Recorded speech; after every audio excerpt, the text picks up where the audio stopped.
തിരുവനന്തപുരം പേരൂർക്കട പോലീസിനെതിരായ ബിന്ദുവിന്റെ പരാതിയിൽ കൂടുതൽ അന്വേഷണ റിപ്പോർട്ട് ഇന്ന് എഡിജിപിക്ക് കൈമാറും.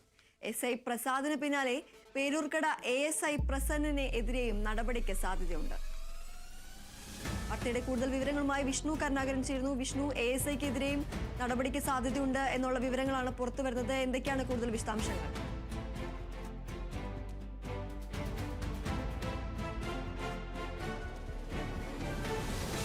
ബിന്ദുവിന്റെ പരാതിയിൽ പോലീസ് വലിയ നടപടിയിലേക്ക് പോകുമെന്നുള്ള കാര്യത്തിലാണ് ഇപ്പോൾ ഉറപ്പു വന്നിരിക്കുന്നത്.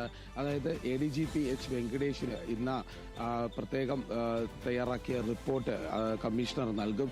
അസിസ്റ്റന്റ് കമ്മീഷണർ നേരത്തെ തന്നെ ഈ വിഷയത്തിൽ കാര്യമായ അന്വേഷണം നടത്തിയിരുന്നു. അന്വേഷണം നടത്തി തന്നെ ആദ്യഘട്ടത്തിൽ തന്നെ വലിയ ഗുരുതര വീഴ്ചയാണ് പേരൂർക്കട പോലീസ് സ്റ്റേഷനിൽ നിന്നുണ്ടായത് എന്ന് വിലയിരുത്തിയിരുന്നു.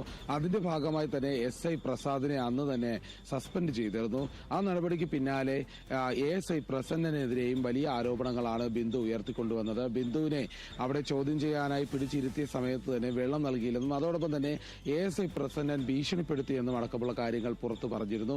ഇതിനെ തുടർന്ന് ഈ വീഴ്ചയ്ക്ക് വലിയ രീതിയിലുള്ള ഒരു നടപടി സ്വീകരിക്കണമെന്നുള്ള ആവശ്യമുണ്ടായിരുന്നു. പോലീസിനെതിരെ ശക്തമായ നടപടി സ്വീകരിക്കുന്നില്ല എന്നുള്ളൊരു ആക്ഷേപവും ഇതിനിടെ ഉയർന്നു വന്നിരുന്നു.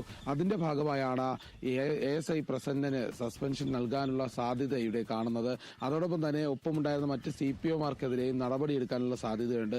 പേരൂർക്കട പോലീസ് സ്റ്റേഷനിൽ ഈ മെയ് 13, 14 ദിവസങ്ങളിലാണ് ബിന്ദുവിനെ മോഷണക്കുറ്റം ആരോപിച്ച് ചോദ്യം ചെയ്യാനായി ഇരുത്തിയിരുന്നത്.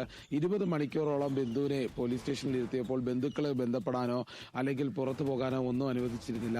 പേരൂർക്കട പോലീസ് സ്റ്റേഷനിൽ നിന്ന് ഇത്തരത്തിലുള്ള വലിയ ഒരു മോശമായ അവസ്ഥയാണ് ഉണ്ടായിരുന്നതെന്നും മാനസിക പീഡനം വലിയ ശക്തമായി ഉണ്ടായിരുന്നെന്നും അതോടൊപ്പം തന്നെ പരാതിക്കാർക്ക് ഒപ്പമാണ് പോലീസ് നിന്നതെന്നടക്കമുള്ള കാര്യങ്ങൾ പുറത്തു വന്നിരുന്നു.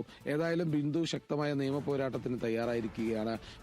ഏതായാലും ഇത് മുഖ്യമന്ത്രിക്കും DGPക്കും അടക്കം പരാതി നൽകിയതിന്റെ അടിസ്ഥാനത്തിലാണ് പ്രത്യേക അന്വേഷണമെല്ലാം തയ്യാറെടുത്തത്.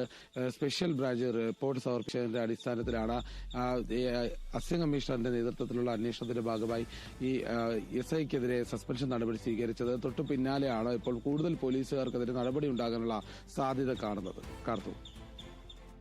ശരി. തിരുവനന്തപുരം പേരൂർക്കട പോലീസിനെതിരായ ബിന്ദുവിന്റെ പരാതിയിൽ കൂടുതൽ അന്വേഷണ റിപ്പോർട്ട് ഇന്ന് എഡിജിപിക്ക് കൈമാറും. എസ്ഐ പ്രസാദിന് പിന്നാലെ പേരൂർക്കട എഎസ്ഐ പ്രസന്നനെതിരെയും നടപടിക്ക് സാധ്യതയുണ്ട്. വിഷ്ണു കരുണാകരനാണ് വിശദാംശങ്ങൾ നൽകിയത്.